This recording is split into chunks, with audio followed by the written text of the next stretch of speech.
A mining raid, a hidden gardener. The Rock's village discovery. She tended her plants in quiet peace until Dwayne, the Rock Johnson, uncovered her hidden soil. Who was this woman? And why did she rise to fight? Stay tuned. This tale will captivate you. It's Tuesday, August 5th, 2025, 3:48 p.m., plus 300. The lush countryside outside Kyoto, Japan, basks in the late afternoon sun, the air fragrant with the scent of blooming lotus and freshly turned earth. In a serene garden surrounded by bamboo fences, Hana Takahashi, 46, kneels among her plants, her hands caked with soil, her kimono sleeves rolled up to reveal faint scars on her arms. Her face carries a gentle wisdom, her dark eyes reflecting a depth of experience, while the rustle of leaves and the distant chime of temple bells fill the space. Villagers know her as the dedicated gardener who nurtures their community's green spaces, but no one asks about her past. She's simply Hana. Hana pauses, wiping sweat from her brow, and glances at a small radio tucked among her tools, its static breaking with news of illegal mining gangs encroaching on rural areas, armed raids, forced labor. A shadow of unease flickers across her face before she resumes pruning, her movements precise. Beneath a locked planter at the garden's edge, hidden under a layer of moss, lies evidence of her former life. A night vision monocular, a signal flare, and a smoke bomb. Secrets buried deep, unknown to all. The following morning, a chartered van rolls into the village, its tires crunching along the gravel path. Dwayne "The Rock" Johnson steps out, his towering presence drawing curious stares from the villagers. Part of a global documentary tour to document retired warrior stories, commandos, assassins, agents. Dressed in a lightweight gray shirt, cargo pants, and hiking boots, he carries a camera crew, their equipment glinting in the sunlight. Children gather near the shrine, their eyes wide while elders bow in respect. Hana, tending a row of bonsai, hears the commotion and stands, offering a polite nod. "Welcome," she says, her voice soft yet firm. Dwayne approaches, the earthy scent of the garden filling his lungs, and watches Hana shape the trees with meticulous care, her hands steady and sure. He notices her focus and the scars tracing her wrists. This gardener has a story, he thinks, his curiosity piqued. Hana hands him a small potted orchid, delicate yet resilient, and Dwayne thanks her, intrigued by the strength in her calm demeanor, signaling his crew to set up as the village hums with excitement. Night falls and chaos erupts. An illegal mining gang storms the village fields, masked gunmen emerging from trucks, their rifles glinting under the moonlight. They seize the farmland, taking villagers hostage and using machinery as barricades, their shouts blending with the rustle of crops and cries of the trapped. Gunfire echoes through the valley, police sirens distant and faint. Hana, watering her garden late, hears the disturbance and peers out. A miner bursts in, aiming a pistol, demanding she stay silent or die. Hana reacts with surprising agility. Grabbing a trowel, she slashes at the thug's hand, the pistol clattering to the ground.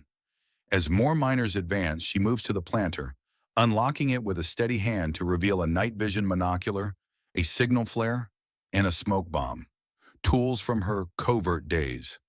Arming herself, she springs into action, using the monocular to spot threats in the dark, firing the flare to light the sky and alert help, and deploying the smoke bomb to shroud the fields in a thick haze.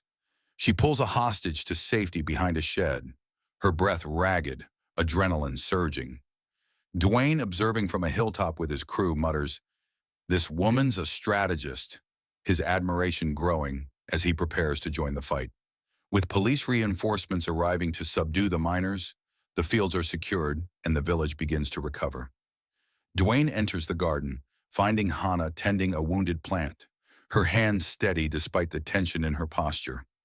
He sets his camera aside, leaning against a fence with a warm smile. "Hana," he says, "that wasn't just gardening skill. What's with those devices?" Hana freezes, her eyes dropping to the monocular still in her hand, its lens scratched. "Old shadows," she murmurs, her voice tight, but Dwayne presses gently. Come on, those scars, that fight. There's a story. Share it with me. Hana exhales deeply, the weight of her past rising to the surface. She sets the monocular down and meets Dwayne's gaze. During a conflict, she begins, her voice low and measured, I was an intelligence observer, watching enemy movements. A mission failed. My team was ambushed because I missed the signs. I've carried that guilt ever since.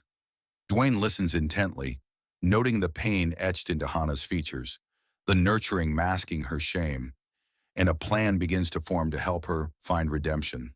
Hana's confession lingers with Dwayne over the next few days. He returns to the garden with a sack of seeds, finding her pruning in the early morning light, the field's echoes still fresh. Hana, he says, setting the seeds down, you saved lives that night. Why keep it buried? Hana pauses, her shears hovering over a branch, and turns to face him. Because every plant, she replies, her voice cracking, reminds me of their faces. My team, lost because I failed. Guilt keeps me growing, not fighting. Dwayne nods, his expression empathetic and resolute. Maybe this village needs that fight now. You can protect them. Turn that guilt into growth. Hana looks away, her skepticism evident. But Dwayne's words spark a glimmer of hope. That night, alone in the garden, she opens the planter again, pulling out a faded observation log with her team's coordinates, tears welling as memories of the ambush and loss flood back. A week later, on August 12th, 2025, a Nature and Safety Day is announced. Dwayne and Hana transform the fields into a community celebration, setting up tables with seedlings, handmade tools, and local crafts under a canopy of strung lanterns. Villagers gather, children planting seeds, elders sharing farming tales, the air alive with the scent of earth and harmony.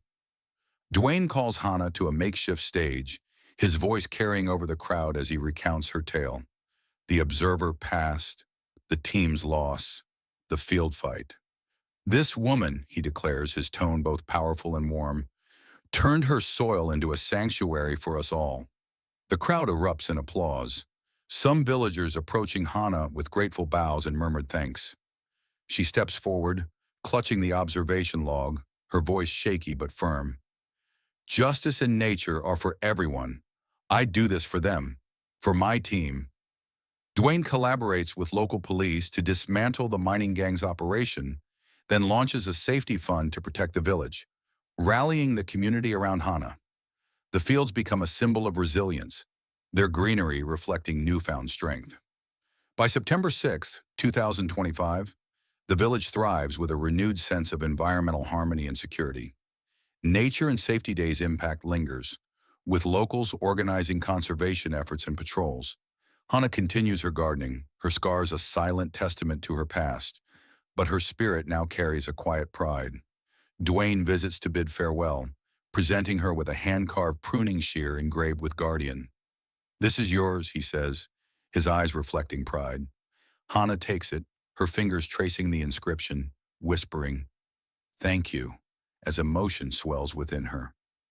The narrative closes with the village's unity strengthened, Hana's redemption shaping a safer, more verdant future.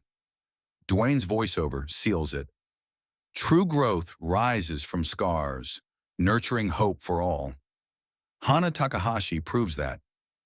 Have you ever met a hidden hero like Hana? Someone who turned pain into purpose? Share their story in the comments and tell us where you're watching from.